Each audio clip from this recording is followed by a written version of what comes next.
Taking a small break from the engine bay. Going to be knocking out as much stuff from the interior. All this stuff, at least majority of the stuff inside this box, is going inside of the car. Got a few ideas planned that I've done before. Now since I have better tools, I can do it better. First thing I need to do to get this started is I need to take off my hardtop. Hardtop's off. Now before I can start working on the interior and start getting stuff out this box, I need to devise a way to actually open up this trunk lid. The S2000 trunk lid does not have a mechanical lever to actually pop the lid. The only thing it has mechanical wise is the emergency lever. I can't get access to that unless I take everything from, pretty much all of this has to be removed. Everything gets back to being installed. So I need to do something to get the trunk lid up. So this is what I had to pull on to get the trunk lid open. So it's actually, I thought it was a lever. Somehow get this, squeeze this together to get access to it. So what I'm going to do, I got some wire that I use for the hardtop. I got some in my car.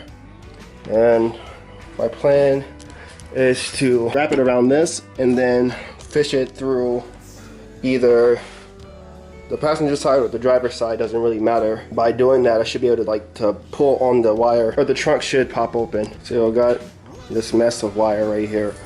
I'm gonna entangle as much of this as I can. Plan is to fish the wire through here and then have it come out the back up to the trunk.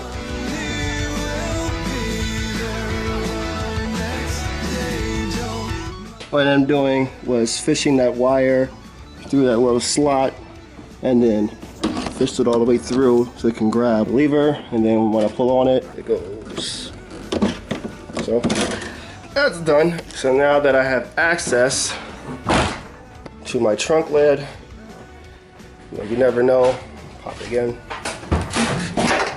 Okay, yeah, have access to the trunk. I'm going to shorten this up as much as I can. Doesn't really need to be that long, maybe like right here, then tuck it, and we can move on to putting all this stuff together. Now we move on to the fun stuff. So what I'm going to be doing once I clear all the stuff out is, I gotta find it first. What I'm going to be doing right now is installing these old rear speakers that I have. Don't plan on keeping these speakers, just need it for a placeholder like I did for other things I did for this car. Now, if you don't own an S2000, the S2000 does not come with rear speakers. I found that out when I picked this car up and I drove it from California back up to the Midwest. Notice that there's a few songs that I had that has phased from the back to the front. Did not know that. I thought when I first got the car that the rear speakers were out, and that was okay because I was gonna end up replacing them anyway. Turns out that's not the case. And you have a few things you can do. One, you can install some subs in the trunk. That's what a lot of people do. A lot more bass, or you have that rear fading music coming in. Another one is modify these rear hoop bars to put a speaker here in this area, which that was a good idea, but the speakers are pretty small and they're like right behind your head. So if you want to like play something loud, you're getting that music right behind your ears. I ended up doing was I mounted my speakers onto this tray and pretty much just had a speaker right here, speaker right there, 6x9s, and it worked perfectly fine. Has some pretty good acoustic, especially with the top off if I had it. This will only work properly if you do not have a soft top. If you have a soft top, I don't know how it's gonna work. It might get muffled because, you know, the top is on it. But if you don't have one, if you just have a hard top, this works perfectly. And for the most part, the tray is very sturdy. I was able to put the speakers on there. I was able to put my backpack back there as well. It was sort of like a trunk to a trunk. If you just want to put your essentials in the back, you can do that and you're good to go. So that's what I'm gonna do. The first time around, I made some mistakes. I'm gonna show you that right now. I ended up mounting the speaker and I ran into a few problems. One, I had to create just a gigantic hole to make this entire like cover piece fit. I'm not gonna lie, I didn't have the tools at the time and it was pretty rough. That was the first problem. The second problem was I was coming into contact, at least from the passenger side, on the amp, and therefore I had to kind of like keep notching like the holes over to like more the middle to make things fit. So this time I have these speaker spacers. So this is a 2-inch lift. So the plan is to put this stuff together, and then once this goes on, I should not have to make a hole the size of the speaker, and the only thing I would need to do just make a hole but big enough just for this back piece. Also, because of the spacer, I can kind of put the speaker pretty much anywhere I want without having it come into contact, because I know passenger side, only have to worry about is the amp, and on the driver's side it is the fuel pump.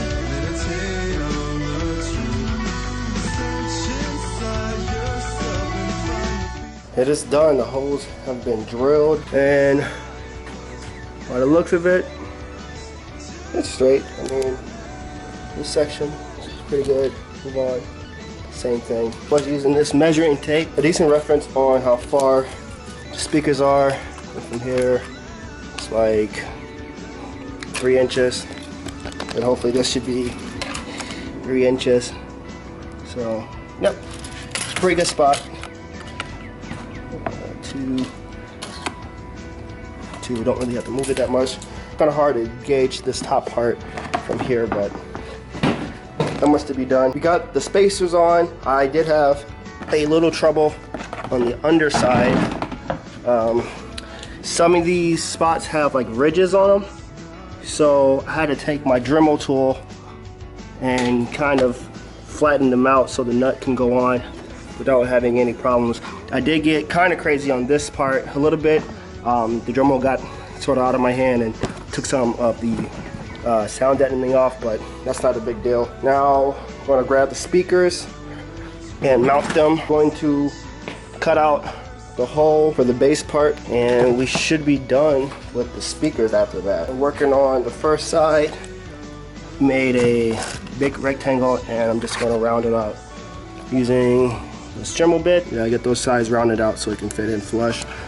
I was a little bit too ambitious with the cutting, but that's okay. I can at least run my wires on this side, so I have an excuse for cutting too much on this side. This side is perfectly fine, and once this part gets rounded out, one side is going to be done. Waiting for this to charge up a little bit more so I can keep going. So I did just enough for right now, just to get the speaker inside. Check in. Right. So the speaker is in. I think with this much distance, I should be able to test out how the clearance looks. Check it underneath. Doesn't look like I'm coming into contact with the amp. Nope, not at all. Okay. Yeah, so we have a good amount of space. Works. There's nothing in the way, and once I get some better speakers, I'll be able to like firmly mount this down. On the driver's side, I have the fuel pump. So, and I'm like right smack dab, like right below it.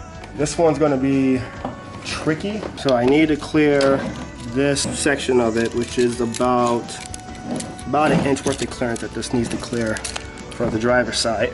Took a minute, but done. So both speakers are in.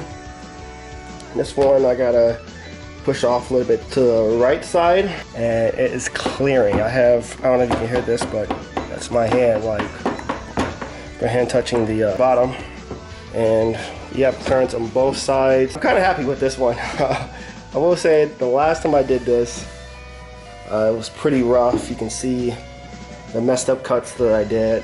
This one, you don't see anything. So everything is pretty much put back in the rear of the interior. Besides this stuff, it just needs to be super glued to get sealed back on, but I'm not too concerned about it. I just need this to be installed for the most part.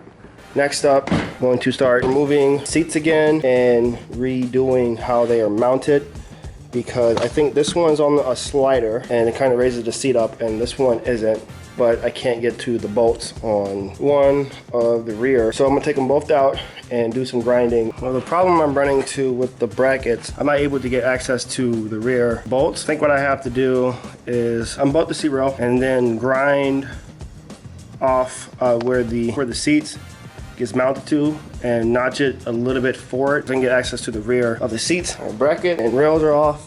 Now go and roughly placed it in the car. Don't mind that white stuff, is just carpet deodor. See where I can put the seat at, have access to all 4 bolts, and we'll go from there. All right, brackets on. Now I'll get the seat. Hopefully I can do this on the first try. Got the seat back in. It's gonna be tricky.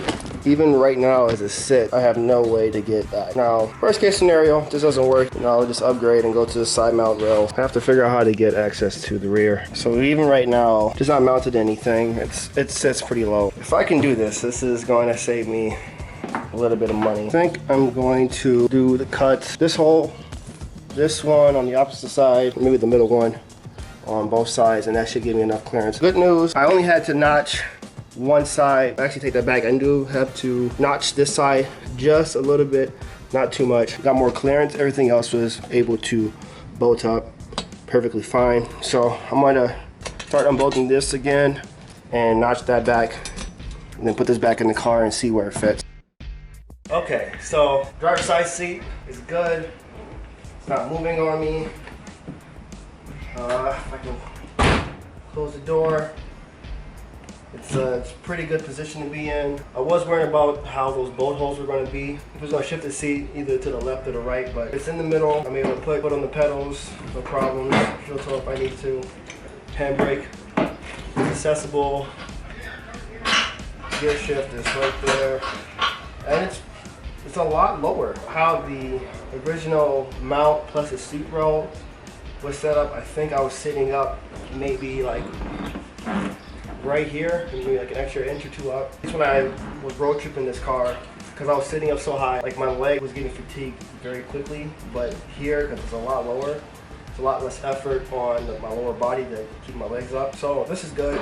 Did have a little bit of trouble on getting this side, this rear side. Once it was in, wasn't that hard to tighten up. But yeah, this is good. Now I can just work on the passenger side. I had a little bit of trouble on the passenger side before, but knowing what I know now, I think I should be able to make that seat work just like this one. I've pretty much cleared out the entire box. There's some stuff that's still in there that I'm not gonna end up using. Took some stuff out that I'm going to keep, like spare window switch, heater hose, my turbo drain fitting, my steering wheels, especially this one. I love this. I got the steering wheel off of a Wreckers from an MR2. Had this thing for about maybe 8-9 years. Love it. Use this thing for road trips. Definitely gonna keep it. I'm gonna maybe reupholster it and use it for the same purpose again, just for road trips. My old ship knob, even though this has no use because I think the threads are gone, I still want to keep it just for nostalgia. Obviously, some other stuff that I have that's gonna just go inside of a small box. So like I have a set of braided brake lines, spare transmission mount, new pair of hood pins that's going to be replacing these ones. Hopefully the speaker install helps out some S2000 owners. Kind of gives you different options besides just mounting a sub in the rear.